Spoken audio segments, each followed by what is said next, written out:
Bien, mesdames et messieurs, bonsoir. Merci d'être aussi nombreux pour cette conférence que nous faisons grâce à notre partenariat avec l'Université de Toulon, que je remercie, comme à chaque fois, de nous accueillir, pour nous accueillir dans ces grands amphis qui est plein. On a refusé pas mal de monde.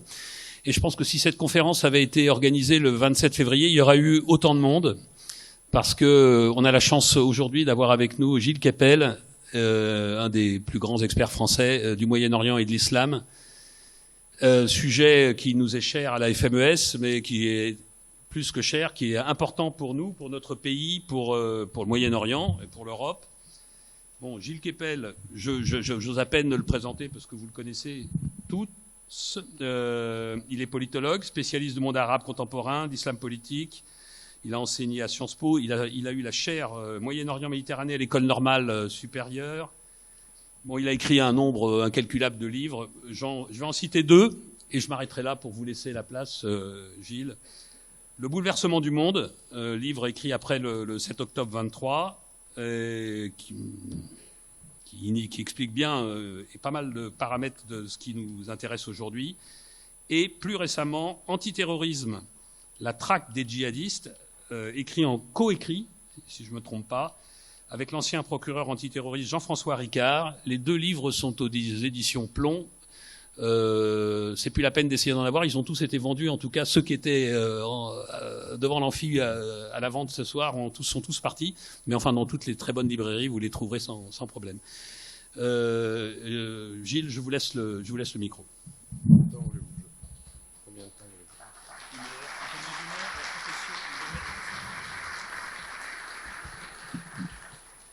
Merci beaucoup, Amiral. Merci d'être venus si nombreuses et si nombreux. La seule chose qui n'a pas été mentionnée dans ma biographie par l'Amiral, mais qui est la plus importante, c'est que je suis, par mon grand-père maternel, originaire de Roquebaron. Donc, je suis un indigène. Je savais qu'un peu de démagogie ne serait pas... merci donc beaucoup. Je viens assez souvent à Toulon, je viens assez régulièrement au Festival du Livre, mais on avait souvent parlé avec l'amiral Hausseur, j'ai toujours voulu venir ici. L'opportunité est compliquée, mais comme j'habite aussi à Menton, donc j'ai dit, pour une fois, je vais y aller en train, je vais m'arrêter en route, et donc tout s'est bien goupillé. Donc, vous êtes gentil, amiral, de dire que quel que soit le jour où je serais venu, que personne ne savait que j'étais de Roquebaron en plus jusque-là, il y aurait eu du monde, je ne crois pas. Non, vous savez que quand vous me voyez à la télé, plusieurs fois par semaine, au moins, ça veut dire qu'il faut faire tout de suite le plein d'essence, avant que ça n'augmente encore. Et là, ceux qui l'ont pas fait, je pense que ce soir, c'est le moment de le faire, parce que je suis pas sûr que ça baisse dans les jours qui viennent. Sur les métaux précieux, l'or a baissé, mais ça dépend. Des fois, ça monte aussi. Donc voilà, on va essayer tout ça pour dire que ce qui se passe en ce moment ne concerne pas seulement les enjeux propres au Moyen-Orient, mais également, on est vraiment, alors j'ose pas me citer parce que c'est le titre d'un livre précédent, dans le bouleversement du monde. Il va falloir que je trouve un nouveau titre pour le livre suivant, ce qui peut-être va venir dans la conversation. Tout particulièrement là, on est vraiment depuis hier dans une phase absolument paroxystique de l'affrontement, puisque vous l'avez vu certainement, les Israéliens ont tiré sur une raffinerie de gaz naturel du côté iranien du plus grand gisement de gaz du monde, qui est entre l'Iran et le Qatar, au milieu du golfe persique pour les uns, arabique pour les autres. Je dis généralement persique en français. Et en rétorsion, les Iraniens ont tiré sur l'équivalent, c'est-à-dire le train de liquéfaction de gaz naturel de GNL du côté qatari, qui s'appelle Ras Laffan, et d'où part à peu près un tiers du GNL exporté dans le monde. Alors, tout le monde parle du pétrole bloqué dans le détroit d'Ormuz, c'est très important, mais le gaz, c'est encore plus, puisque les quantités, les proportions sont gigantesques, dans un contexte où, comme vous le savez, on est fâché avec les Russes, donc on leur prend plus leur gaz naturel, même si Trump a trouvé qu'il fallait peut-être revoir ça aujourd'hui.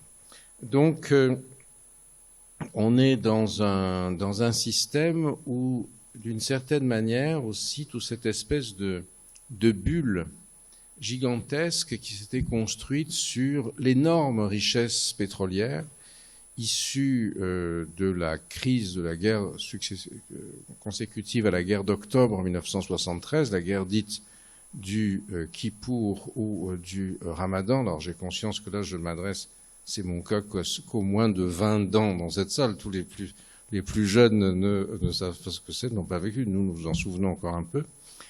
Et qui a vu les pétromonarchies, pas seulement elles, mais notamment les pétromonarchies de la péninsule arabique passer d'un stade où elles étaient encore près de l'état de bédouins, vivant de dattes, d'un peu de pêche, aux gens les plus riches du monde. Et cette immense bulle qui s'est construite, dont Dubaï, d'une certaine manière, est l'expression la plus symbolique, se trouve aujourd'hui mise en cause dans ses fondements. Et il va falloir qu'il se réinvente, avec les effets parfois, outre le fait que de nombreuses personnes ont été bloquées là-bas, on a presque tous, je ne vais pas demander de lever le doigt à ceux qui ont un cousin, un voisin ou autre qui a été bloqué à l'aéroport de Dubaï en revenant de Hong Kong ou qui était allé là-bas en vacances. Mais il y a eu 400 000 Français impactés par leur déplacement, ce qui n'était pas rien. Et l'aspect parfois un peu cocasse, je ne sais pas si vous avez vu cette chose sur l'intelligence artificielle qui disent les influenceurs et influenceuses français installés à Dubaï ne veulent pas monter dans l'avion que la France a envoyé pour les chercher, pour les ramener en France. Et sur l'avion, il y a écrit URSAF, évidemment, donc vous comprendrez. Enfin, ça sera la seule chose drôle de la conférence. Le reste n'est pas très marrant. Et donc, bon, vous suivez tout ça. Parfois, vous me voyez le commenter sur les étranges lucarnes. Mais ce que je vais peut-être faire avec vous, c'est tenter de mettre les choses en perspective. Là, j'ai déjà montré que les enjeux sont énormes. La question, c'est en gros, comment est-ce qu'on en est arrivé là? Parce que ça n'est pas tombé du ciel, si j'ose dire. Et surtout que je n'y crois pas personnellement. Et d'autre part, quels sont les scénarios? Ça, ce n'est pas juste pour le plein d'essence, mais c'est aussi pour essayer de comprendre ce qui va nous arriver. Et les investisseurs, les banquiers, bien sûr les militaires, tous les gens qui travaillent dans les chaînes de valeur, etc., sont extrêmement préoccupés parce que c'est un monde qui s'était, au fond, construit après 1973, qui est en train aujourd'hui d'être remis en cause. Et dans ses fondements ou dans ses itérations, mais ça, on va voir. Alors, cette guerre, donc, qui est la guerre du 28 février, si j'ose dire, et qui aujourd'hui, du reste, enfin, qui aurait pu être une guerre du Ramadan, puisque le Ramadan, en principe, finit ce soir et la fête est demain. Je dis en principe parce que tout dépend de là, au moment où on voit la lune se lever, et les dates de début et de fin de Ramadan sont traditionnellement l'occasion de conflits de puissance entre divers dirigeants islamiques qui disent non, ce jour-là est un jour de fête ou c'est un jour encore de jeûne, ce qui permet de compter ses troupes et de faire valoir son pouvoir par rapport à des rivaux en ce domaine. Mais cette fin du Ramadan, donc de demain en principe, coïncide paradoxalement avec la fête iranienne zoroastrienne, pré-islamique de Nowruz, qui est manifestée, vous l'avez vu d'ailleurs peut-être déjà à la télévision, par des feux de joie qu'on allume partout et au-dessus desquels on saute, ce qui crée une impression très bizarre dans les images qu'on voyait hier soir, parce que vous aviez des flammes allumées par les gens sur le sol pour fêter Nowruz, c'est-à-dire le printemps en fait, le retour des beaux jours. et puis les flammes qui venaient des bombardements, etc. Donc ça crée une confusion particulièrement impressionnante. Mais la ressource islamique n'a pas été utilisée, parce qu'en fait, bien sûr, il y avait Israël face aux Iraniens qui sont musulmans, même si la plupart sont chiites, mais l'essentiel de la matérialité du conflit autour du Golfe Persique oppose des Iraniens et des Arabes, et des chiites et des sunnites, même s'il y a certains de ces Arabes qui sont chiites, comme en Irak et à Bahreïn pour la plupart, mais néanmoins, la dimension, la récupération proprement religieuse de cette guerre est difficile, car elle dépasse ces phénomènes. Néanmoins, on peut la construire de différentes manières. On peut la situer par rapport à 1945, à 89, à 79, mais un élément important, je crois, peut-être pour essayer de la comprendre parmi les éléments d'analyse, c'est le monde issu de la guerre d'octobre 73, dite du Kippour ou du Ramadan, qui avait vu la flambée des prix du pétrole et qui avait vu, au fond, le monde arabe, grâce à l'enrichissement considérable qui en était issu, devenir, en tout cas à travers les pays du Conseil de coopération du Golfe, du GCC, l'un des centres de puissance les plus importants du monde contemporain. Parce que c'était basé sur une sécurité fournie par les États-Unis, notamment. Et parce qu'il y avait une forme d'équilibre, malgré l'inimitié, entre l'Iran et les pays arabes de l'autre côté du Golfe, que les Iraniens appellent persique, et nous généralement persique aussi, mais les Arabes préfèrent appeler arabique. Or, tout ça a volé en éclats, puisque ces systèmes d'équilibre ont été cassés, en particulier à la suite de ce qui s'est passé il y a maintenant presque 2 ans et demi, une autre guerre d'octobre, 50 ans après la première, la guerre du Ramadan ou du Kippour, commence le 6 octobre 1973 et le 7 octobre 2023, donc 50 ans exactement plus un jour, c'est le déclenchement par Yahya Sinwar, à l'époque chef du Hamas, du mouvement islamiste palestinien, qui est la branche palestinienne des frères musulmans, de ce qu'il a appelé Taufan el-Aqsa, c'est-à-dire l'opération déluge d'Al-Aqsa. Al-Aqsa, c'est le nom, ça veut dire la plus lointaine en arabe, c'est le nom de la mosquée qui est sur l'esplanade des mosquées à Jérusalem, ou du temple, le nom du temple à Jérusalem, pour vous l'appeler, et qui est en réalité une razzia pogromiste qui va prendre par surprise Israël et essayer d'infliger un choc tel, un traumatisme tel à l'État d'Israël que peut-être espérait en tout cas Yahya Sinwar, les Juifs désespérés vont quitter Israël et partir. Ça semble peu probable. Et ça n'a pas été bien sûr mis en œuvre. Mais c'est quelque chose qui est symboliquement énorme et qui contribue à changer les perceptions du monde et à enfoncer un coin dans les représentations du monde qu'on s'est fait. Gardons ça pour l'instant et on revient un petit peu en arrière.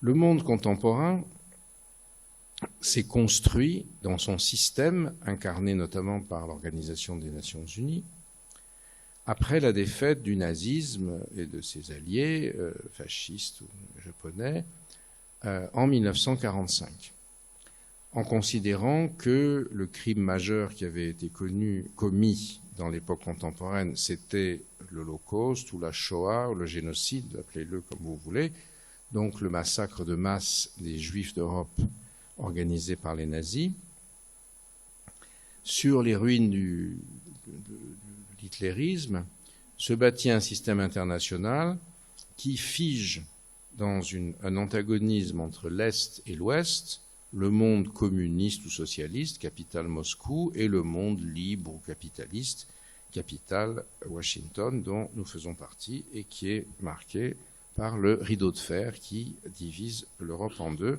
en tout cas pour notre continent. Cette division Est-Ouest du monde est pertinente, plus ou moins, jusqu'à 1989. Si je vous dis 1989, pour vous, c'est quoi? Voilà, je suis satisfait de cette unanimité, mais vous allez en voir il faut la rendre plus subtile. Et alors, on va compliquer les choses. Je suis à la retraite, mais c'est une éthique de vieux prof, je continue. Et donc, je vais tous vous prendre pour de jeunes étudiants, ça nous rajeunira tous, mademoiselle. Quel jour? Bravo. Alors, mettez-le en chiffres. 9-11, gardez ça dans un coin de votre tête. Oui, ça, l'heure n'a pas d'importance. C'est le jour, vous allez voir. Très bien. Alors, et pourquoi je vous pose cette question? Et pourquoi il y a eu la chute du mur de Berlin? Pourquoi est-ce que Gorbatchev a décidé qu'il fallait ouvrir? Silence. Pesant. Eh bien, parce que l'armée rouge n'était plus capable. Et quand est-ce qu'elle avait failli? Quand est-ce qu'elle a montré qu'elle n'était plus qu'un tigre de papier? Où? En Afghanistan. Date? C'est sérieux aujourd'hui. Ils éteignent même les lumières. Le quoi? Bravo, monsieur. 89. La chute le départ de l'armée rouge, c'est 15 février 89, effectivement, et c'est pour ça que le système soviétique ne tenait plus.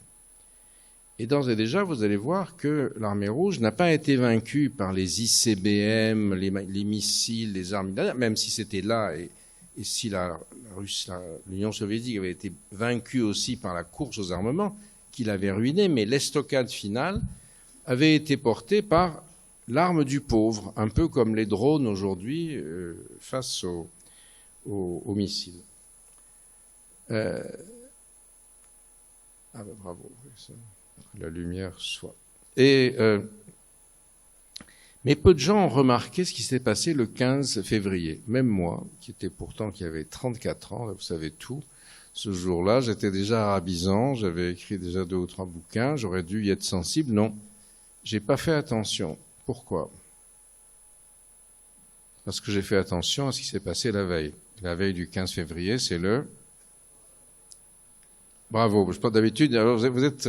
D'habitude, les étudiants me répondaient autrefois, mais c'était plus jeune que vous. Monsieur, c'est la Saint-Valentin. Je disais oui. Autrefois, je disais oui, mademoiselle. Maintenant, je n'ose plus dire ça parce que c'est pas politiquement correct. Je dis oui. J'aurais dit oui, yel, c'est they, etc. Et donc, effectivement, c'était la Saint-Valentin, mais c'était la fatwa. Enfin, la fatwa de Khomeini, qui, en condamnant Roujdi à mort, tire le tapis sous les pieds de ceux qui ont gagné en Afghanistan, qui étaient qui? Qui étaient des djihadistes, que les Américains n'appelaient pas comme ça, mais appelaient des freedom fighters, des combattants de la liberté. Bon, ils avaient des barbes hirsutes, mais c'était quand même des combattants de liberté, et qui étaient donc financés par les pétromonarchies de la péninsule arabique. Tiens, celles-là même qui sont en train de se faire descendre, et armés et équipés, traduction française de l'anglais trained and equipped, par la CIA.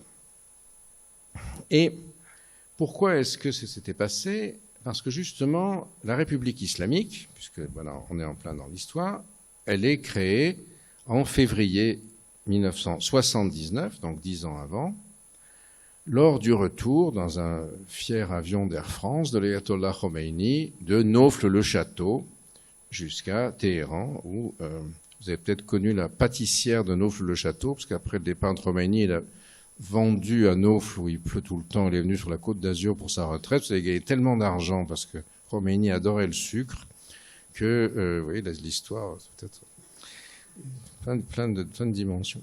Donc, en 79, Khomeini arrive et crée, c'est un peu celui qui a inventé un terme qui est aujourd'hui très fréquemment utilisé, qui est l'islamo-gauchisme, dont Tarek Ramadan a été l'un des effets les plus récents. Il ne se présente pas à son procès pour viol, vous savez, se réfugie en Suisse aujourd'hui.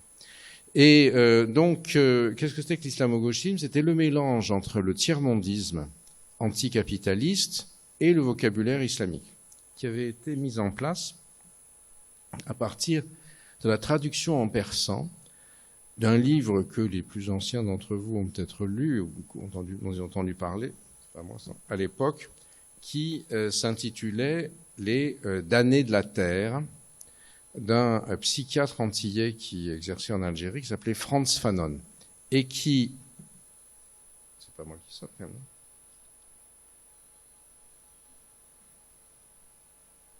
Non, c'est pas moi. Donc, que le... Si, c'est l'autre. Mais non, c'est arrêté. Donc, que le sonneur ou la sonneuse se mette au coin avec les mains sur la tête. Et donc... Frantz Fanon avait écrit ce livre donc, qui présentait donc, la lutte des opprimés contre les oppresseurs dans le tiers-monde, et c'est traduit par un Iranien qui faisait études en France, à la Sorbonne, qui s'appelle Ali Shariati, qui était fils d'Ayatollah, et qui traduit ça en catégorie coranique. C'est-à-dire qu'au lieu de mettre les oppresseurs, il va dire les mustakbirin, c'est-à-dire ceux, c'est un terme du Coran, c'est l'homme qui se prend pour Dieu, le pharaon, le Shah d'Iran, et qui est donc mauvais. Et les opprimés sont les mustadafines, les pauvres, les petits, les déshérités. Et donc, c'est aussi un caractère, aussi des termes coraniques. Qu'est-ce qu'on fait? Qu'est-ce qu'il gagne en faisant ça? C'est qu'il arrive à mobiliser dans la Révolution des gens qui n'ont jamais entendu parler de Karl Marx, ni du socialisme, ni quoi que ce soit, mais qui utilisent leur représentation du monde en catégorie religieuse pour s'engager dans le mouvement révolutionnaire. Et c'est ça qui va créer cette révolution islamique qui a un effet particulièrement efficace et délétère, puisque non seulement ça mobilise l'Iran, ça fait tomber le Shah, etc., mais les pays arabes de la région, clients des États-Unis, déjà l'Arabie saoudite et autres, sont très inquiets de ce que l'Iran de 90 millions d'habitants est en train de transformer l'islam conservateur sur lequel ils s'appuyaient en une idéologie révolutionnaire qui risque de les faire partir. Donc, avec l'appui de l'oncle Sam, ils vont se saisir d'une opportunité qui est l'invasion de l'Afghanistan par l'armée rouge. L'Afghanistan avait été l'objet d'une révolution communiste dirigé par, entre autres, un ancien élève du lycée français de Kaboul, le commandant Massoud, qui avait d'abord appris je reviens dessus, le commandant Massoud, qui était donc parmi les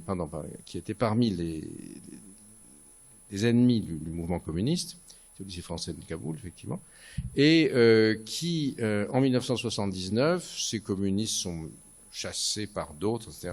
Les Russes envoie des gens à eux pour reprendre le contrôle de l'Afghanistan, qui est mitoyen de ce qu'était à l'époque le territoire soviétique. Or, cette opération de contrôle soviétique est perçue comme l'invasion soviétique d'un territoire qui ne leur appartenait pas, comme l'invasion d'une partie du domaine de l'islam par des athées. Et c'est l'occasion que saisissent les pétromonarchies sunnites du Golfe et les Américains pour financer, armer les moudjahidines, donc les combattants du djihad, qui vont chasser l'armée rouge d'Afghanistan et permettre d'établir une digue contre la propagation de l'islamisme gauchiste et révolutionnaire de l'Iran. Vous voyez ? Les Américains faisaient d'une pierre deux coups. D'une part, ils permettaient à leurs alliés saoudiens de repousser Khomeini, et de l'autre, ils faisaient tomber le système soviétique sans envoyer de djihadistes au casse-pipe, mais en envoyant des barbus qui n'allaient évidemment pas aller se plaindre. Les maires de de Moudjahidine n'allaient pas manifester sur le Mall à Washington, on n'aura jamais donné de visa.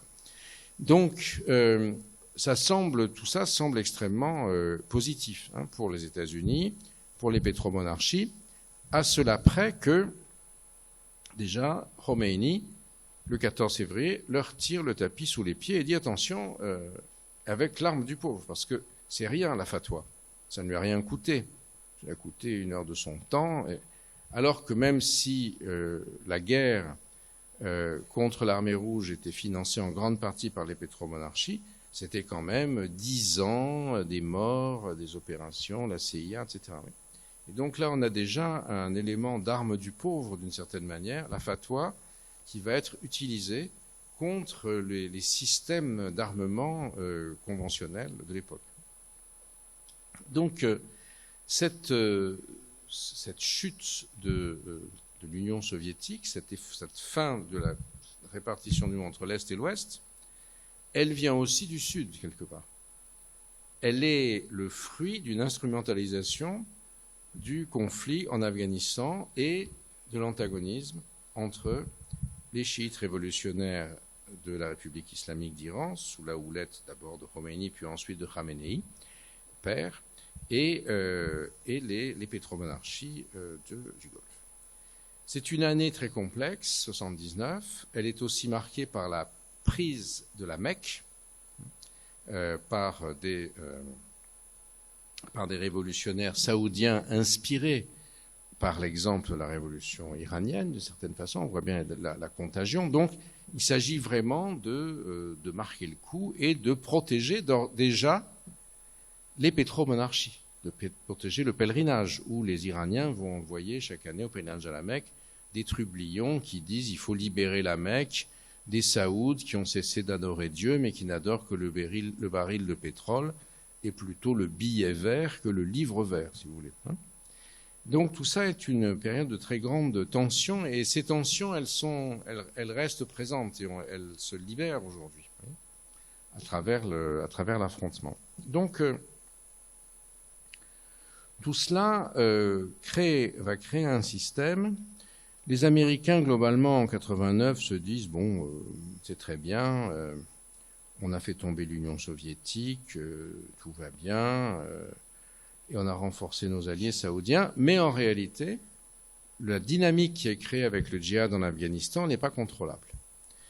L'un des grands conseillers des présidents américains, aujourd'hui décédé, qui était d'origine polonaise, Zbigniew Brzezinski, avait publié un livre qui s'appelait Le Grand Échiquier, à l'époque, et qui expliquait qu'au fond, ces moudjahidines, ça n'avait pas d'importance. Ils n'existaient que parce qu'ils avaient été instrumentalisés. On cessait de les payer et de leur donner à manger, et ils allaient rentrer chez eux, s'occuper de leurs troupeaux, éventuellement vendre un peu d'opium, puisqu'en Afghanistan, c'est quand même l'industrie de la culture nationale.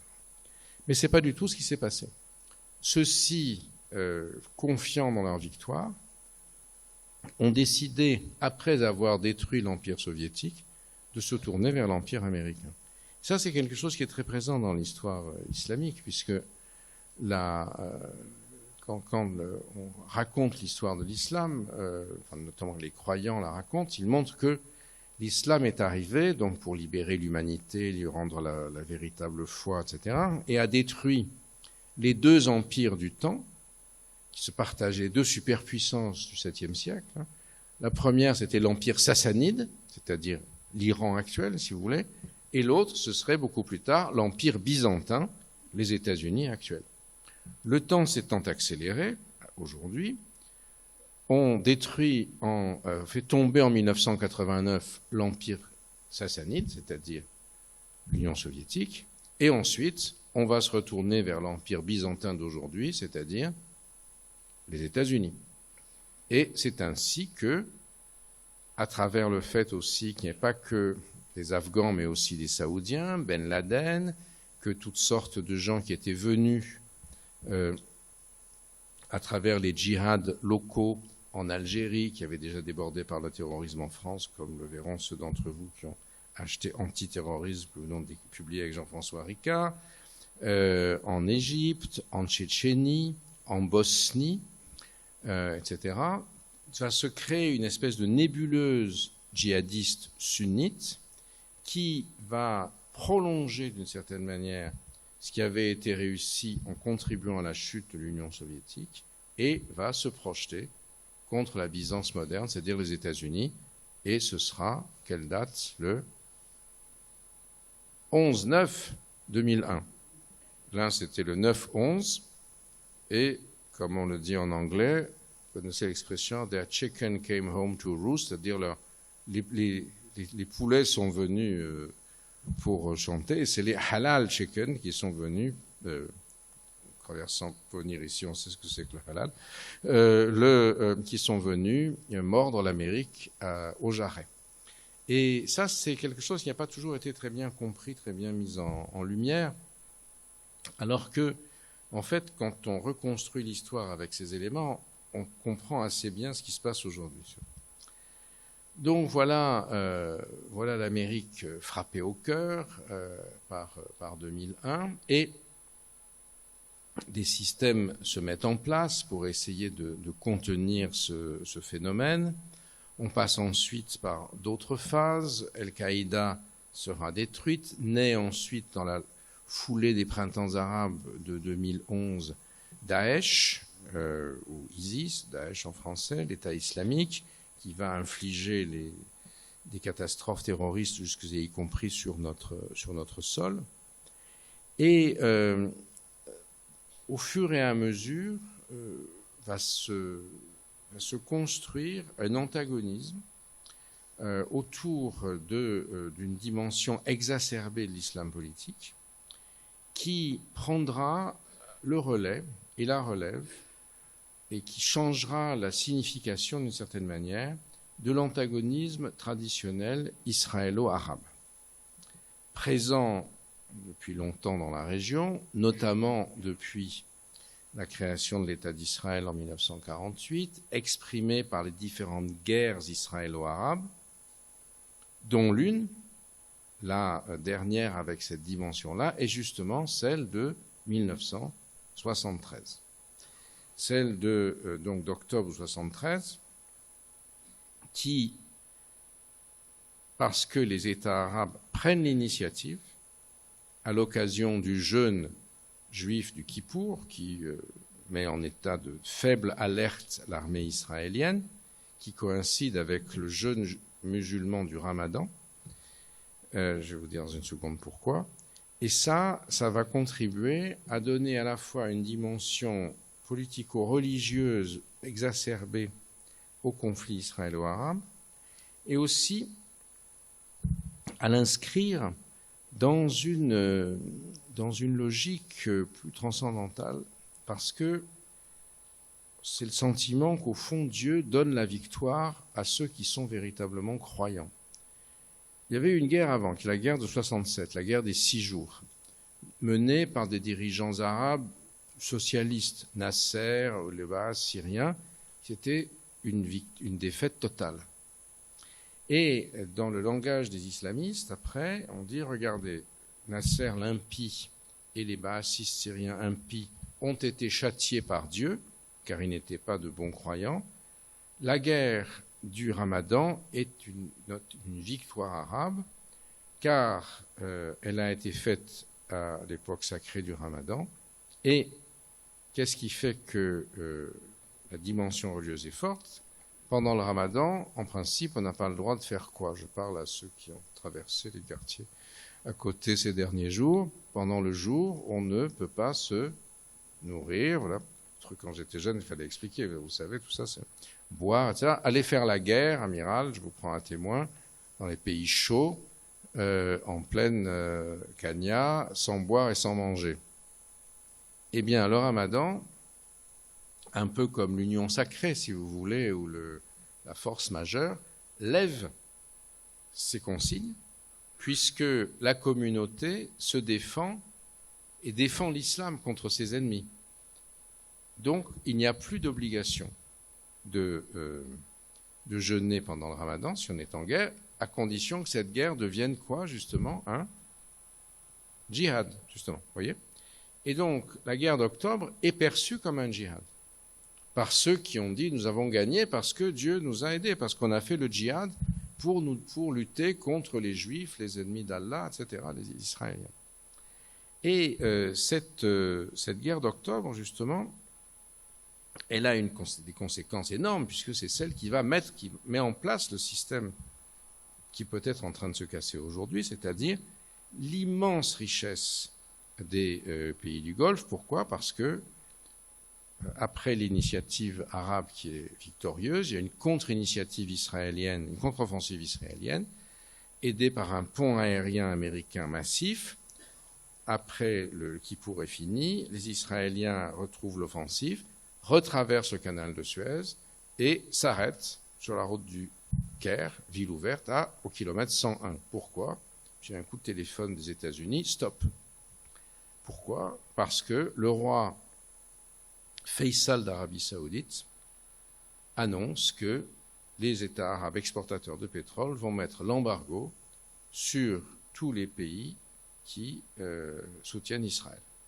Ça sera la première crise du pétrole, l'envolée des cours. On aura une nouvelle itération en 1979 avec la chute du Shah d'Iran, qui va faire des pays arabes exportateurs et qui sont à ce moment-là particulièrement religieux. L'Arabie Saoudite, gardien des lieux saints, par opposition à Nasser, plus ou moins socialiste. Et ça va créer cette espèce d'atmosphère de piété exacerbée, dont la conséquence est que Dieu récompense les croyants. Il leur donne la victoire, plus ou moins la guerre 73, il met Israël dans les choux, et surtout, il apporte une manne financière gigantesque à ceux qui ont fait le djihad pour la foi. Vous voyez ? Alors, on peut analyser la guerre d'une autre manière, bien sûr, il y a toutes sortes, mais c'est ainsi que se font les perceptions. Et c'est ça qui va vous expliquer, entre autres, que quand Yahya Sinwar, le chef du Hamas, lance son offensive 50 ans plus un jour exactement, il va essayer aussi de s'inscrire dans cette logique. Du reste, il a également, c'était pas le Ramadan, mais c'était une fête religieuse juive, Simchat Torah, qui, un peu comme le Kippour, avait fait que l'armée israélienne, vous savez qu'en Israël, les juifs religieux ont désormais une importance de plus en plus grande, du fait de leur démographie très supérieure à celle des laïcs. Il y a des juifs religieux qui refusent le service militaire, les Haredim, mais vous en avez aussi les juifs religieux, les sionistes religieux, qui non seulement font le service militaire, mais s'inscrivent dans les unités d'élite, les combattants, etc. Ce sont ceux qui, aujourd'hui, en Cisjordanie, étendent la colonisation, chassent les Palestiniens de leur village, etc. Or, ceux-là, pour les fêtes religieuses, exigent de rentrer dans leur foyer, et c'est ce que Sinwar avait bien vu, ce qui a donné ce massacre incroyable de 1200 personnes, cette pogrom, cette razzia pogromiste, 251 otages, etc. Dans un premier temps, ça crée une espèce de stupeur, de stupéfaction, d'horreur dans un certain nombre de milieux en Europe ou en Israël. On dit, mais ça, maintenant c'est un nouvel holocauste d'une certaine manière. Les Juifs qui avaient un État refuge pour se protéger de l'horreur qu'ils avaient subie pendant la Seconde Guerre mondiale, peut-être il va falloir dire deuxième, la subissent sur ce territoire même. Ça, c'est un peu le grand récit qui émerge à ce moment-là, mais qui va assez rapidement se retourner, puisque la répression mise en œuvre par Bibi Netanyahou, qui consiste à bombarder la bande de Gaza et à aboutir en à peu près 2 ans à un nombre de morts qui est généralement estimé par le consensus des ONG, je ne sais pas si c'est vrai ou pas, mais estimé comme tel à 70 000 morts, ce qui est énorme, va complètement retourner l'opinion internationale, à son d'instances, tribunaux internationaux, etc., Cour de justice, et incriminer Israël comme étant aujourd'hui, alors que c'était l'État construit pour les survivants du génocide nazi, en État génocidaire. Et donc ça, cette espèce de retournement des valeurs qui s'effectue à l'occasion du 7 octobre, qui est une du point de vue du Hamas et des islamistes, qui est une victoire symbolique dans les représentations du monde, quelque chose qui introduit une nouvelle zone de très forte turbulence dans la région. Hamas, c'est un mouvement sunnite, donc c'est la branche palestinienne des frères musulmans, mouvement de l'islamisme politique, et qui pourtant a fait partie d'une espèce de système de protection que l'Iran révolutionnaire avait construit pour créer une force de dissuasion empêchant ce qui est en train d'arriver aujourd'hui, voulant empêcher ce qui est en train d'arriver aujourd'hui, c'est-à-dire l'attaque sur son territoire. De quelle manière? À travers Hamas, qui mettait la pression armée sur Israël, à travers le Hezbollah libanais, alors qui est un parti chiite, armé, qui est aujourd'hui les chiites sont la plus importante composante de la population libanaise. Vous avez des sunnites et des chrétiens au Liban, des musulmans et des chrétiens, mais parmi les musulmans, ce sont les chiites qui, du fait de la pauvreté originelle de la population et de sa reproduction démographique beaucoup plus importante que les autres, sont devenus aujourd'hui, entre sunnites, chrétiens tout compris, et chiites, sont les chiites les plus nombreux. Ils ne sont pas la majorité, mais ils sont beaucoup plus importants. Et parmi eux, l'Iran s'est très bien implanté, notamment en distribuant des subsides. Il ne faut pas oublier que l'Iran est un pays qui est très riche, parce qu'il dispose d'une rente pétrolière gigantesque, qui ne bénéficie pas tellement à la population, mais qui a bénéficié au régime pour acheter des allégeances, acheter des armes, acheter des populations comme les chiites libanais, etc. Et donc, après le 7 octobre 2023, donc Israël non seulement lutte contre le Hamas en subissant l'opprobre international globalement, mais aussi va détruire en septembre 2024 le Hezbollah au Liban, tuer son chef Nasrallah, etc. On va penser à l'époque qu'il a été complètement rétamé, ce dont on a découvert avec l'offensive actuelle que ça n'était pas le cas, et qu'à l'insu même des autorités libanaises, dont certaines sont chiites aussi, ou tous les chiites ne sont pas avec le Hezbollah, mais certains le sont, en réalité, les Iraniens avaient réussi à envoyer pas mal de gardiens de la révolution iraniens à Beyrouth et dans la banlieue sud de Beyrouth pour préparer les attaques sur Israël qui sont venues du Liban récemment. Et si vous regardez les bombardements israéliens au Liban, ils ne sont pas seulement contre les zones chiites traditionnelles du sud, de la banlieue sud de Beyrouth, ou de la région sud libanaise, la frontière, mais aussi d'appartements, d'hôtels en particulier dans le reste des quartiers, qui n'est pas seulement chiites, qui étaient les hôtels où étaient logés les Iraniens, sous de fausses identités, qui étaient venus pour organiser les offensives anti-israéliennes. Donc, après 2023, les Israéliens ayant détruit le Hezbollah vont favoriser l'effondrement du régime syrien. Le régime d'Assad, après la guerre civile, ne tenait plus qu'avec des ficelles. Son armée épuisée s'appuyait surtout sur des généraux iraniens qu'Israël tue systématiquement et sur des sous-officiers du Hezbollah qui doivent rentrer à toute allure au Liban quand il y a la fameuse affaire des beepers piégés, etc. Ce qui fait que les anciens djihadistes sunnites en Syrie, aidés par la Turquie, vont s'emparer du pouvoir et le dirigent actuellement. C'est un paradoxe que Abu Mohammed el-Joulani dit Ahmed al-Sharia, djihadiste rhabillé avec une cravate par le tailleur d'Erdogan, paraît-il, du reste, est reçu on déroule le tapis rouge à la Maison-Blanche, à l'Élysée, etc. Il vient là d'interdire la vente d'alcool hier à Damas, sauf dans les quartiers chrétiens et dans des boîtes fermées. Donc, quand même, il a une idée de derrière. Djihadiste un jour, djihadiste un certain temps après. Et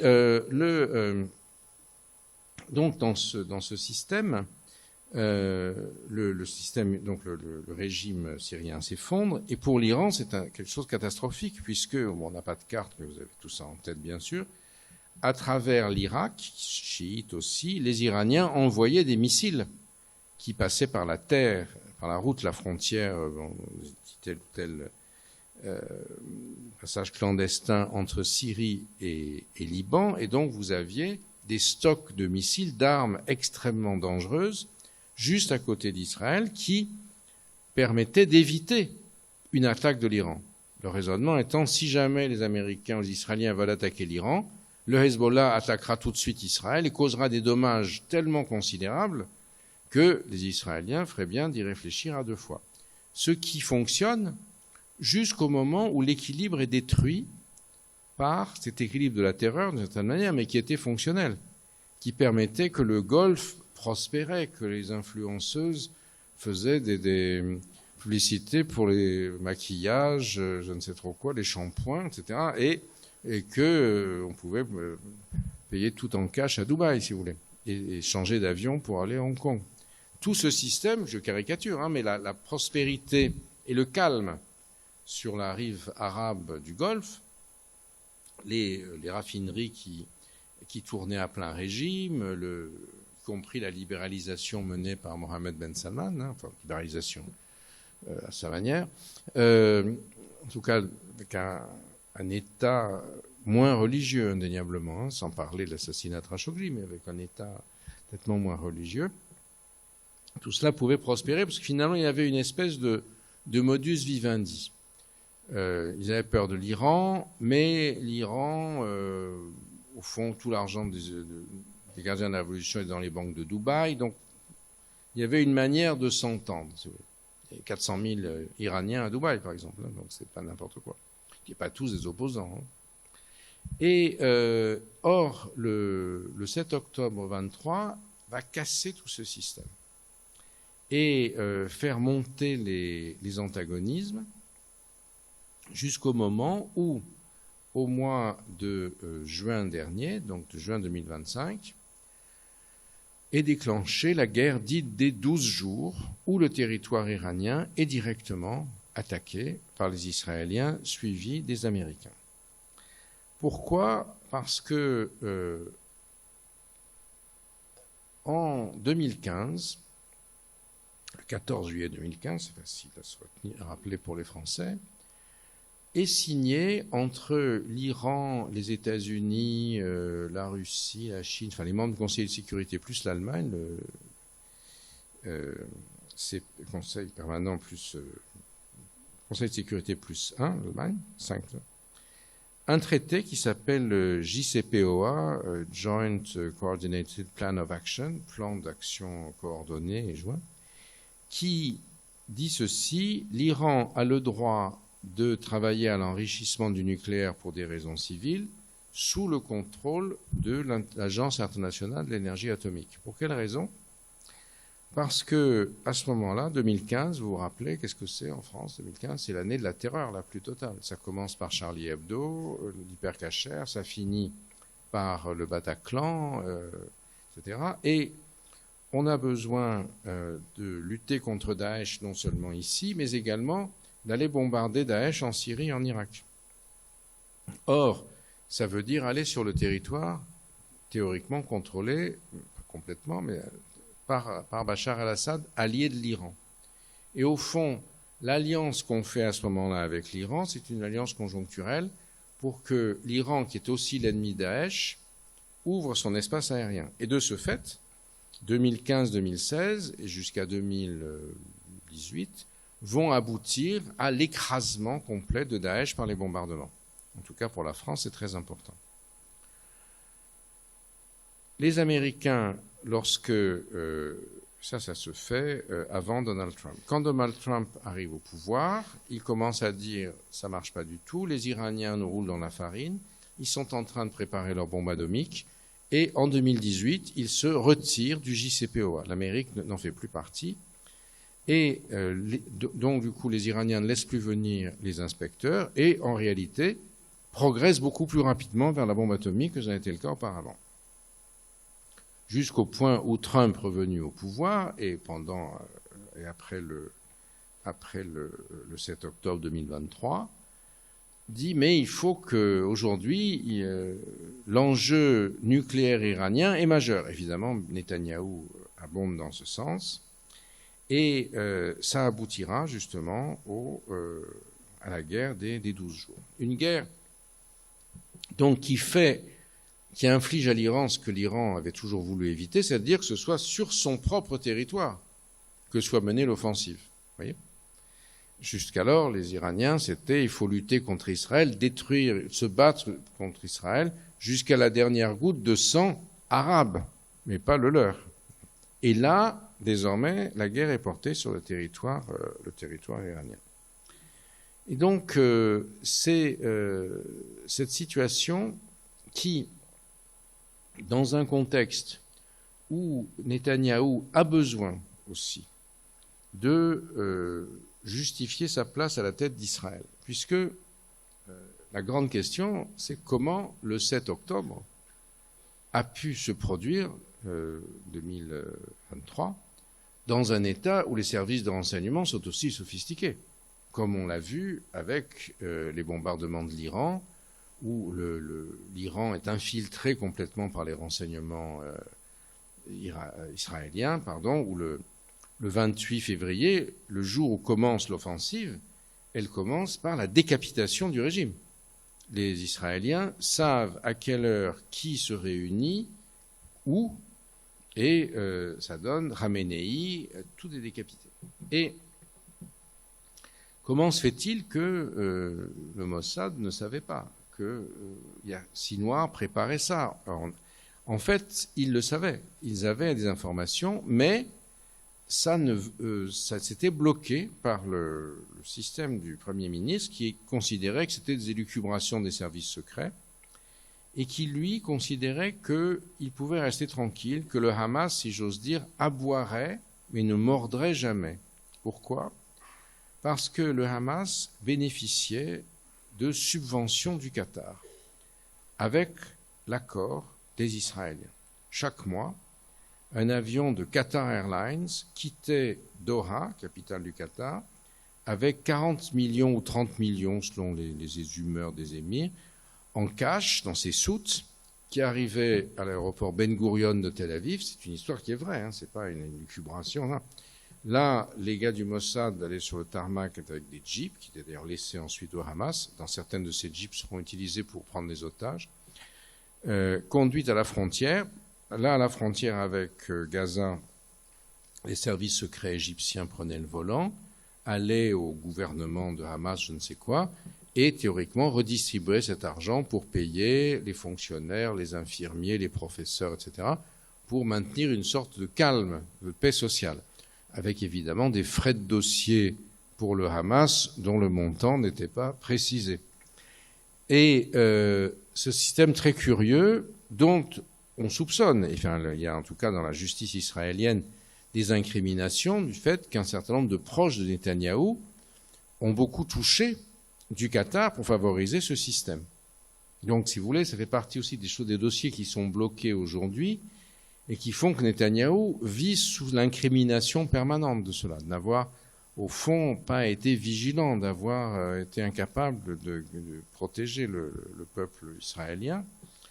Et ce qui va être l'un des éléments qui nourrira après son ambition de plus en plus belliqueuse pour dire on me soupçonne de ça, mais regardez, c'est moi qui ai détruit le Hezbollah, pire ennemi d'Israël, c'est moi qui ai tombé le régime syrien, et maintenant c'est moi qui ai réduit le Hamas à Kouya, et maintenant c'est moi qui vais détruire le régime iranien, le pire ennemi d'Israël, qui crie tout le temps Mark Bar Israël, mort à Israël, mort à l'entité sioniste. Il faut extirper le cancer sioniste du Moyen-Orient. Et donc dans ce contexte arrivent donc les manifestations. Et donc l'idée, c'est poursuivre le système jusqu'à la destruction de l'arme iranienne. Donc le contexte est que en début 2026, en janvier, donc il y a de grandes manifestations à Téhéran, comme vous l'avez vu, qui sont assez différentes des précédentes. Les dernières, qui dataient de 2022, donc avant le déclenchement de la guerre à Gaza, avaient été menées en soutien à une jeune femme qui avait été tuée dans un commissariat car elle était mal voilée, Bad Hijabi en Iran. L'Iran est une langue indo-européenne, Bad ça veut dire mauvais, bad. Et une jeune fille donc d'origine kurde en plus, parce que l'Iran, comme vous le savez aussi peut-être, n'est pas un pays qui est de langue persane homogène. Il y a probablement un peu moins de 50% de la population iranienne qui est persanophone de souche, de langue maternelle, et les autres sont kurdes, baloutches, qui sont d'ailleurs en plus sunnites et non pas chiites, azéris, d'autres nationalités également. Et donc, ceux qui se sont solidarisés avec cette jeune femme, qui s'appelait Mahsa Amini, étaient des femmes libérales ou des Kurdes, donc des gens qui n'ont pas du tout les soutiens du régime en place, plutôt des ennemis. En revanche, en janvier 26, c'est la base sociale du régime qui se soulève.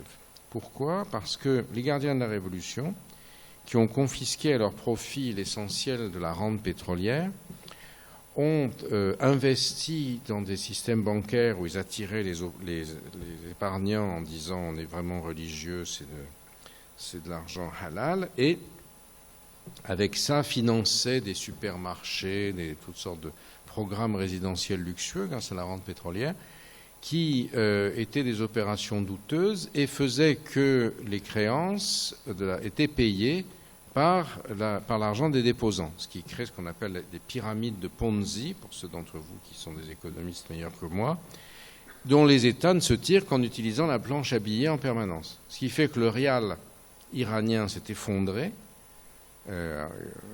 Mi-janvier, on était à 2 millions de rials pour $1. Là, je ne sais pas combien c'est aujourd'hui. Ce qui fait qu'il y a eu qui a considérablement paupérisé les gens sur lesquels le régime s'appuyait, la petite classe moyenne, les classes pauvres, d'ores et déjà. Et le soulèvement a commencé au bazar, un peu comme quand le Shah a été renversé, mais le bazar des téléphones portables. Il n'y a pas de téléphone portable en 1979 parce que les importateurs de téléphones portables, c'est une société très connectée, l'Iran, tout le monde a des téléphones, ça.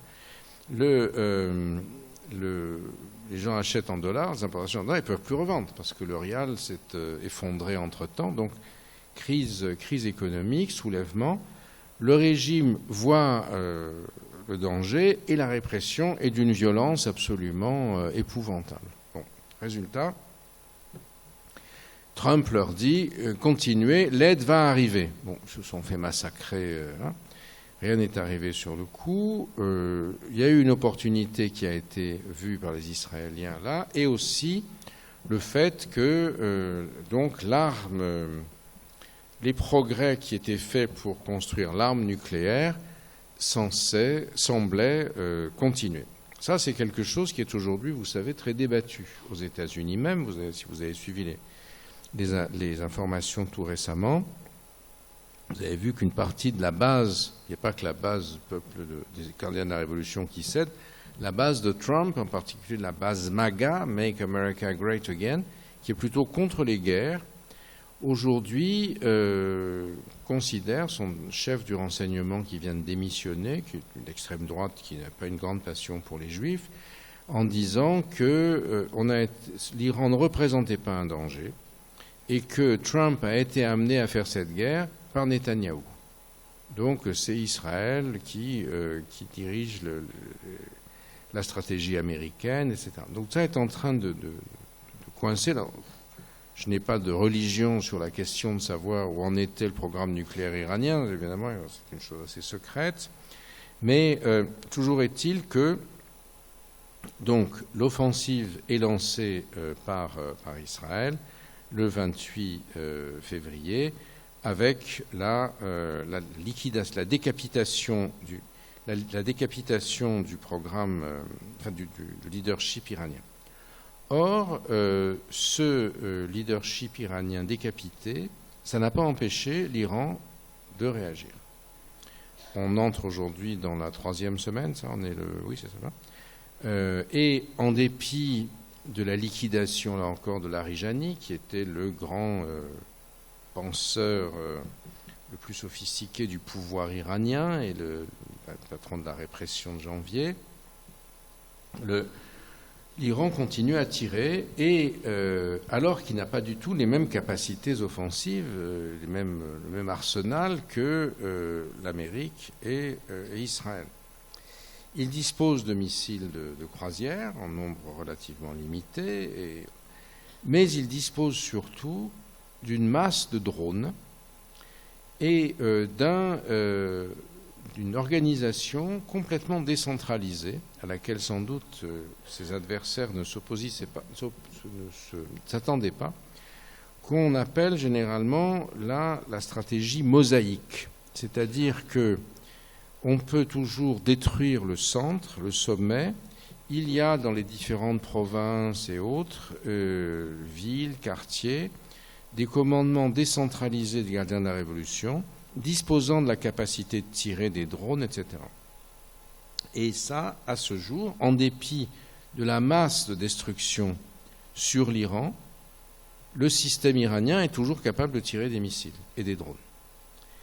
Sur quoi les tire-t-il? Alors, il y en a qui sont tirés sur Israël, ils ont été aussi capables de raviver le Hezbollah, j'en ai dit un mot tout à l'heure, mais surtout, ils pratiquent une stratégie qu'on appelle de guerre horizontale, en prenant en otage les pétromonarchies du Golfe.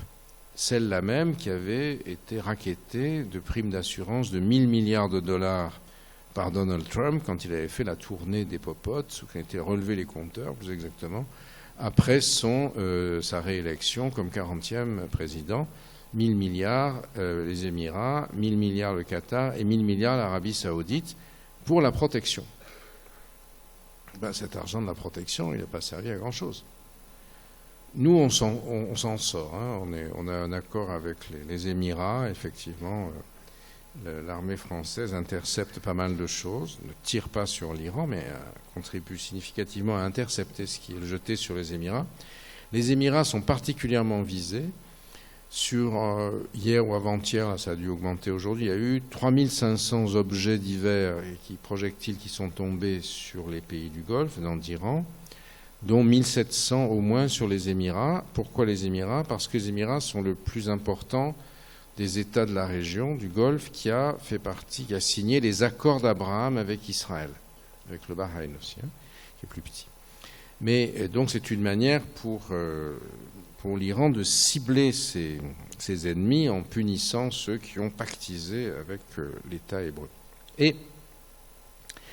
Or là, on est un peu comme ce que je vous disais au début de l'exposé, avec Khomeini qui, avec sa fatwa, utilise une arme du pauvre face à la puissance américaine, ou les Moudjahidines la guerre en Afghanistan a coûté environ $1 million par an, je crois, de l'époque. C'était très peu, payé essentiellement par les Saoudiens, en envoyant des barbus au casse-pipe. On n'a pas utilisé les armes, les missiles interbalistiques de croisière. Et là, c'est un peu la même chose. C'est-à-dire que l'Iran, aujourd'hui, je terminerai là, face aux États-Unis et à Israël, et c'est un système de course contre la montre. Je sais que c'est la course contre la montre pour moi. Il faut que je finis comme ça, ce qui est habile, j'espère. Inversé. Les Iraniens veulent tenir le plus possible. Mais c'est quelque chose qui est suicidaire, d'une certaine manière, parce que le système tient, mais l'État ne va pas tenir, la société ne va pas pouvoir tenir, en étant enfermés et en considérant qu'ils auront plus de capacité à tirer des drones que les Israéliens et les Américains n'auront de capacité à tirer de missiles. Et surtout que leurs drones, ce n'est pas tellement Israël qu'ils visent, à la limite Israël est visé, mais les Israéliens ont une résilience par rapport à ça. Ils ont des abris souterrains, quand il y a des missiles qui tombent, ils sont habitués à descendre dans les parkings, etc.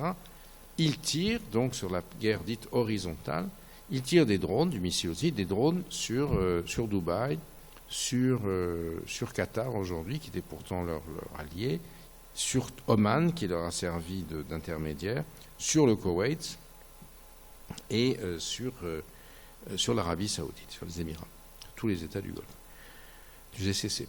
Pourquoi ?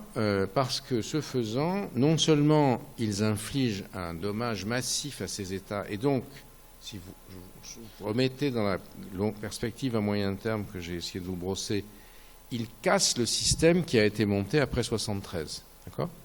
Qui, après la guerre d'octobre 73, a permis de créer cette bulle du Golfe, qui n'est pas juste les influenceuses, hein, ça c'est pour rire, mais enfin, c'est vrai, c'est comique, mais c'est aussi, aujourd'hui, je ne sais pas si je vous l'ai dit tout à l'heure, mais il y avait des investissements dans le Golfe depuis un an ou deux, des investissements massifs dans l'intelligence artificielle, dans les data centers énormes qui consomment une quantité d'énergie gigantesque.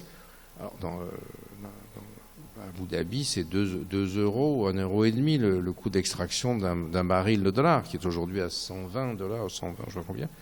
Donc, ils sont libres de le monnayer, l'argent qu'ils veulent, aux data centers. En échange de création d'emplois, il y a beaucoup d'espaces désertiques vides, donc ce sont des choses qui peuvent tourner. Et toute cette transition, il y a même les data centers chinois, hein, toute cette transition qui faisait que le Golfe confortait encore sa position en investissant pas seulement dans la rente pétrolière, mais dans ce qu'il y avait de plus moderne, dans l'intelligence artificielle, le monde de demain, tout ça est cassé par des drones.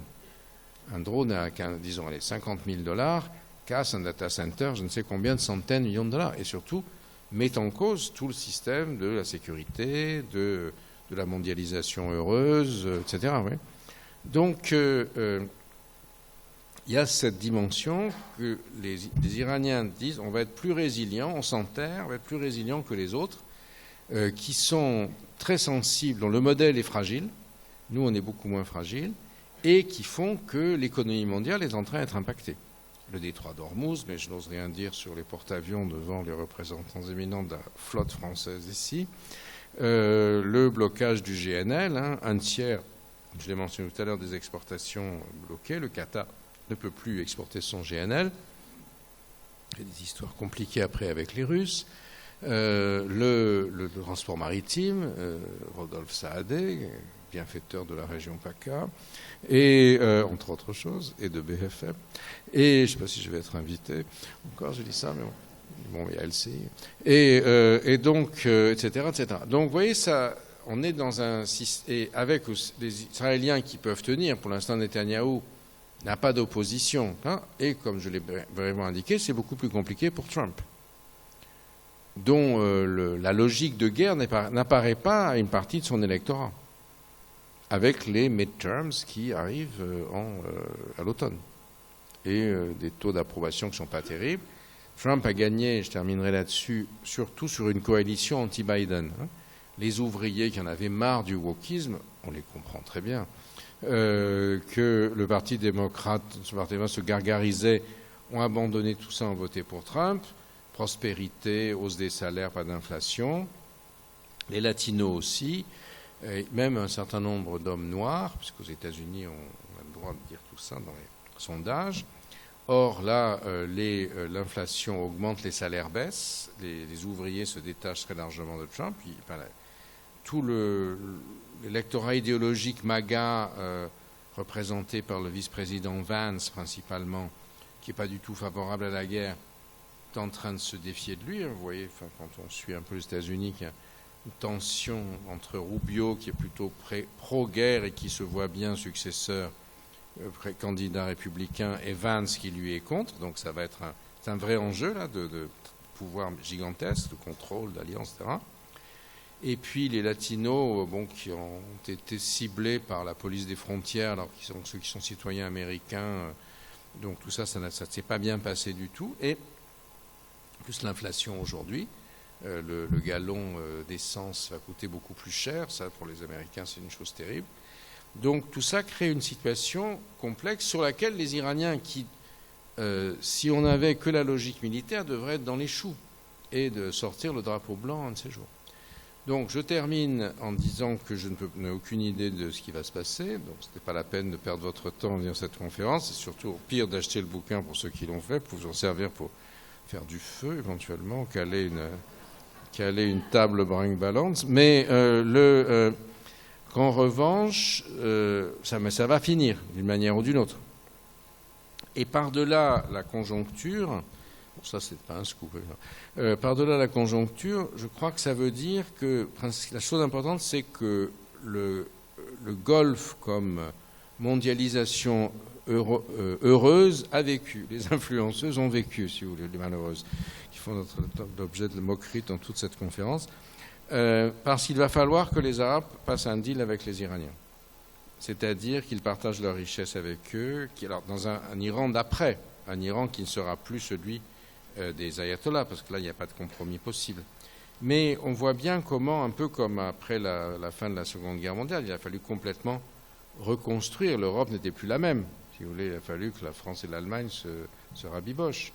Et donc, comment est-ce que se reconstruit cette zone, clé aujourd'hui du développement de l'économie mondiale? On n'a pas le temps de parler de la Chine, etc. Je ne suis pas spécialiste, mais je crois que c'est ça qui est en train de se jouer aujourd'hui. Tout le monde retient son souffle. Ça se traduit par la bourse, par l'évolution des actions, des cours des matières premières, etc., qui ne sont que le thermomètre, qui est de ça. Mais c'est en fait ça ce qui est en train de se jouer en ce moment, vous voyez, avec donc des incertitudes conjoncturelles pour savoir quand ça va finir, qui va dire pouce le premier, etc., ou quelles seront les conditions dans lesquelles ces choses-là vont être mises en place. C'est pourquoi finalement la position de l'Europe, considérée comme marginalisée, ne comptant plus, guignol, etc., n'est pas si aberrante que ça, puisque c'est sans doute aujourd'hui la force, pas seulement d'interposition, mais qui peut essayer de travailler à un après, en n'ayant pas été directement belligérant. Voilà. Hypothèse peut-être trop wishful thinking. Enfin, voilà. Bien, j'ai conscience au missile que est en train de tirer l'amiral Hauser contre moi depuis son porte-avions que je vais être dans l'état de l'ayatollah Khamenei, qui, vous savez, n'était pas vraiment ayatollah, je termine, il était en gros maître de conférence, pas professeur des universités, et ils l'ont fait monter par raison politique. Son fils, n'en parlons pas, il était à terre, et c'était un membre des gardiens des révolutions. Donc voilà, merci d'avoir écouté cette conférence dans un silence que je n'ose pas qualifier de religieux, et je suis à votre disposition donc pour subir la rafale de vos questions.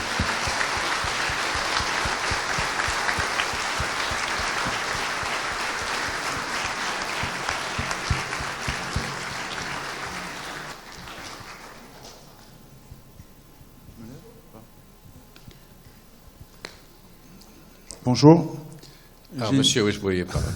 J'ai une question. Est-ce que, au-delà de l'aspect opportunité du 28 février, qui est vraiment une date pour les Israéliens parce qu'ils avaient repéré ce qu'ils ont repéré, est-ce que c'est pas aussi un coup de billard par rapport à la Chine, dans la mesure où Trump avait subi un chantage quand il était allé en Chine par rapport aux terres rares, et dans une optique de changement de régime et d'accord de Cyrus qui remettrait en place toute la géopolitique du Moyen-Orient? Est-ce que ce n'est pas un moyen d'avoir le contrôle d'une grande partie du pétrole qui va en Asie et notamment en Chine, dans la mesure où les États-Unis, eux, sont autosuffisants? Vous voulez dire que les États-Unis, en tapant l'Iran, veulent s'emparer des terres rares, c'est ça? Non, veulent avoir un moyen de négocier mieux. Ah oui, d'accord. Alors, effectivement, c'est très difficile. Votre question est difficile. Je ne sais pas si elle est pertinente, mais elle l'est peut-être, mais je suis incapable d'en juger. C'est très intéressant d'essayer de comprendre comment la Chine se positionne dans cette affaire. On ne peut pas dire qu'elle soit très bruyante, très vocale, comme on dirait en anglais.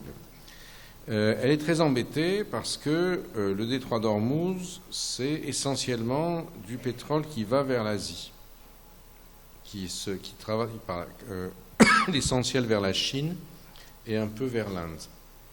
Et le pétrole qui va vers la Chine, il vient d'Iran, pétrole discounté, contrebande, etc.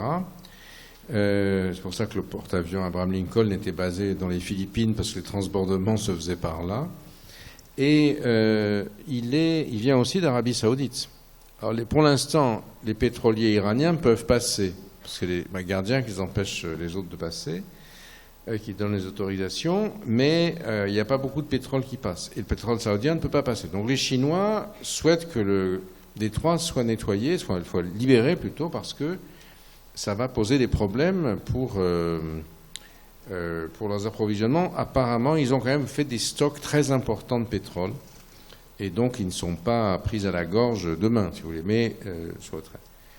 L'autre aspect, c'est que la Chine peut considérer que les États-Unis sont en train d'utiliser toutes leurs ressources militaires dans cette région-là, et que eux, ça les laisse tranquilles, ils vont attendre que le fruit mûr tombe et ils vont manger Taïwan. Donc ça, je n'en sais rien. Je suis pas assez, je suis pas versé dans les choses chinoises suffisamment, plus qu'un lecteur de journal ou de compulseur de réseaux sociaux pour en en dire davantage. C'est pas ma spécialité. Mais on voit bien que cette question est mondiale, comme vous le soulignez. On pourrait aussi poser la question de la Russie là-dedans. La Russie, finalement, pour l'instant, a plutôt un avantage parce que l'embargo sur le pétrole et le gaz russe est de moins en moins audible. Et d'ailleurs, Trump a commencé à prendre des mesures pour essayer de faire en sorte que le gaz et le pétrole russe qui est bloqué, de quel endroit est libre. Ensuite, on peut savoir comment on peut s'arranger avec Poutine, etc. En même temps que les Ukrainiens qui savent ce que c'est que les drones iraniens, puisque les Iraniens en ont vendu des quantités aux Russes pour tuer des civils ukrainiens, arrivent aux Émirats et vendent, j'imagine, un bon prix, leurs compétences pour savoir comment arrêter des drones. Jahed, c'est les mêmes qui tombaient en Ukraine, oui. Donc, on a une mondialisation des choses. Après, savoir si la date du 28 a été choisie parce qu'il y avait le rassemblement, l'opportunité de décapiter le plus de personnes possible, ou est-ce que ça correspondait à d'autres intérêts géopolitiques et que ça n'en a été que le prétexte, ceux qui savent ne parlent pas et ceux qui parlent ne savent pas. Donc, comme je parle, la réponse est dans la question, oui. Mais en tout cas, la question vaut d'être posée. Ce qui est fascinant, terrible aussi dans les choses actuelles, c'est qu'on peut... Moi, ce que j'essaye de faire, c'est d'abord de mettre les choses en perspective. Puisque si on n'a pas la perspective, de toute façon, on ne peut rien comprendre. Ensuite, d'essayer d'identifier les lignes de force actuelles.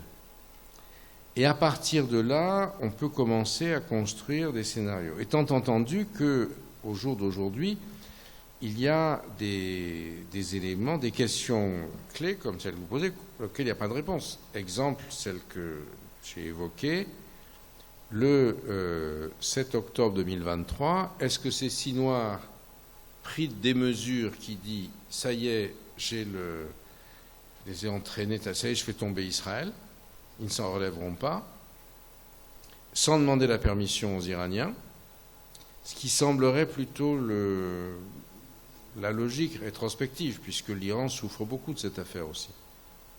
Et finalement, ils avaient trouvé un accommodement. Ils criaient mort à Israël, mais ils ne faisaient pas grand-chose. Ou bien alors, est-ce que c'est une instruction venue du guide suprême parce qu'il fallait lancer un affrontement final dont il sortirait vainqueur? Il y a un côté messianique, culte du martyr dans le chiisme révolutionnaire, enfin tout chiisme et révolutionnaire en particulier. Vous voyez, ça on ne le sait pas. On le saura un jour certainement. Mais aujourd'hui, on est contraint à faire l'analyse en essayant de...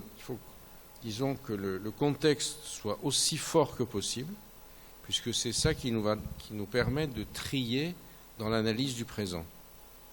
Après, moi, je vais jusque là où je peux aller. Mais je ne vais pas vous dire demain c'est fini. Sinon, si jamais c'est pas fini, là, l'amiral Hausseur, quand je dirais est-ce que vous pourrez venir à Toulon, non, vous êtes déjà pris, etc. Donc vous voyez, on ne sait pas. Mais là, hier j'ai fait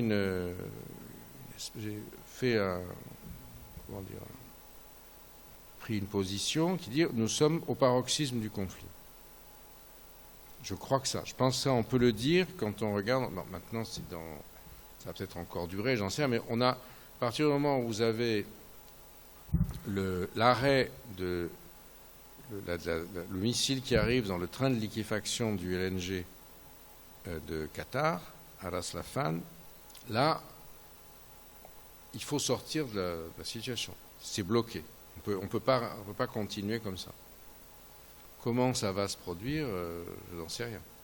Mais vous voyez, l'idée, c'est d'essayer quand je fais les notes de conjoncture pour les entreprises qui me le demandent, j'essaye justement de montrer où sont les seuils. Après, il y a un moment où c'est pas mon métier de prendre du risque, même si je suis plus universitaire, je l'ai été, et donc j'essaye d'aller jusqu'où je peux aller. Donc vous dépassez ma compétence. J'ai répondu tout ce que je pouvais, si vous voulez. Je ne veux pas aller plus loin. S'il vous plaît. Alors, une autre question. Où êtes-vous Ça va.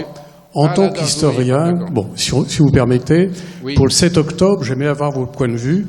Je le compare personnellement à Barbarossa, au 22 juin 1941, où Staline n'a pas cru qu'Hitler allait l'attaquer, où Roosevelt, qui a attendu que les Japonais l'attaquent, rentrait. Selon vous, qui avez étudié ça, pourquoi Israël? Parce que l'information n'est pas montée, exactement comme... Il y a un agent d'un service rival qui a fermé votre micro, dont on vous entend plus. C'est le Shin Bet, c'est pas le Mossad. Ah d'accord. Donc, vous savez, il y a ça aussi. C'est justement, c'est l'une des réponses que j'allais vous faire. Mais continuez. Bon, non. Quel est votre point de vue? Est-ce que l'information n'est pas montée jusqu'à Netanyahou, qui est une chose factuelle? 2, il n'a pas cru.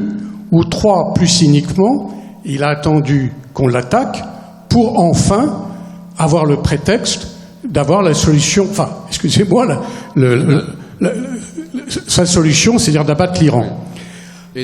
Pour Trump, je fais le parallèle avec Poutine, bon, je ne vais pas rentrer dans le nucléaire, les Iraniens avaient la possibilité de faire 9 bombes, mais sales. Il leur fallait 2 ans pour faire les dispositifs très techniques. Et ça, Trump le savait, et ma conviction, je ne sais pas quelle est la vôtre, c'est que Trump dit, il n'y a que moi, excusez-moi, qui en a, parce que mon successeur ne réglera pas le problème iranien, comme Poutine a dit, je suis seul à régler le problème ukrainien, et donc, il a anticipé, parce que précisément, il a voulu agir avant plutôt qu'après. Bon, merci. Sur la Chine, j'ai des idées, mais je ne vais pas en dire plus. Hein. Mais je suis sûr que l'amiral vous invitera à faire une conférence. En tout cas, je vous recommanderai, je ne sais pas ce que vaut ma recommandation. Écoutez, oui, vos questions sont très, très justes. On ne sait pas y répondre aujourd'hui.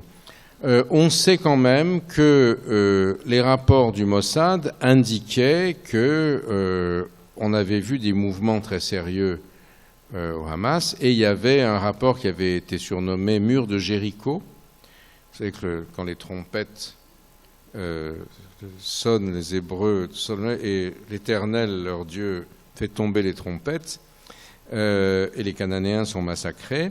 Fait tomber les murs, pardon, les trompettes sonnent, les murs, Jéricho, les Cananéens de Jéricho sont massacrés, et le peu qu'on peut savoir à ce stade, c'est que Netanyahou n'a pas voulu de ces rapports, sur la base que l'argent du Qatar suffisait et que, au fond, on avait créé une espèce de prospérité artificielle, golfiote finalement, à Gaza, et que personne n'irait plus loin, que Sinoir aboyait mais ne mordrait jamais. Hein. Alors, j'entends bien votre raisonnement. Il y a deux... Donc, enfin, ce qu'on ne peut pas dire, c'est que personne ne savait rien. Ça, c'est clair. Puisqu'on a les rapports ont été mis sur la place publique par des gens du Mossad, justement, furieux qu'on se soit assis sur ce qu'ils avaient dit. 2 options. Soit Bibi n'y croyait pas, et il y a l'option aussi, son entourage stipendié par le Qatar avait intérêt à ne pas dire. Soit il a laissé faire, et parce que ça lui fournissait le prétexte, au prix de 1200 Israéliens tués et des otages, finalement d'avoir les mains libres pour mener une politique d'extermination de l'ensemble de l'axe du mal. Alors, c'est un raisonnement qui se tient intellectuellement, Le problème, c'est qu'on n'en a pas les preuves, vous voyez. Donc aujourd'hui, on peut, vous êtes fondé à poser cette hypothèse. Maintenant, si je vous demande de le démontrer, vous aurez plus de mal, et moi aussi, ou de démontrer le contraire. Non, je sais bien, mais c'est ce que je vous ai dit tout à l'heure. Je crois qu'à ce stade, pour les choses les plus récentes, on est, quand vous êtes comparé en historien avec la Seconde Guerre mondiale, ce sont des choses qu'on ne comprend qu'après, vous voyez. La chouette de Minerve se lève au crépuscule. Voilà. Comme on a dépassé les horaires, même si le vice-président de l'université est là, donc j'en profite, on peut en profiter quelques secondes, mais 2 idées avant de vous lâcher. La première, c'est la perspective temporelle. On ne comprend bien les choses que si on arrive à les resituer dans le temps. Et c'est ce qu'on a du mal à faire avec des télévisions qui marchent en continu ou avec des posts sur des réseaux sociaux. Et je pense que vous nous avez donné la perspective de longue durée qui nous permet de comprendre les événements d'aujourd'hui, même s'il y a des phénomènes de rupture. Et là, on a bien conscience qu'on en vit une. Deuxième idée, et je ne m'attendais pas à ça, c'est finalement quand même une petite lumière à la fin de votre conférence. Nous avons atteint peut-être un point haut, un pic. Il y a la comparaison avec la fin de la Deuxième Guerre mondiale, la reconstruction. Donc il y a possiblement, je ne pense pas trahir votre pensée, la possibilité qu'après cette guerre, et Dieu sait qu'il y en a eu dans cette région, mais là on arrive à un état où il faudra reconstruire quelque chose de neuf. Et ça, c'est quand même un phénomène, un point nouveau. Et cerise sur le gâteau, il pourrait peut-être y avoir une place pour l'Europe parce que justement, elle était un peu à côté de la plaque. Et le fait d'être à côté de la plaque lui donne des atouts. Et ça, c'est pas nécessairement intellectuellement complètement dans l'air. Et je pense que c'est quelque chose qu'il faudra avoir à l'œil. Merci Gilles Kepel, merci beaucoup. Merci à vous tous. Bonne soirée.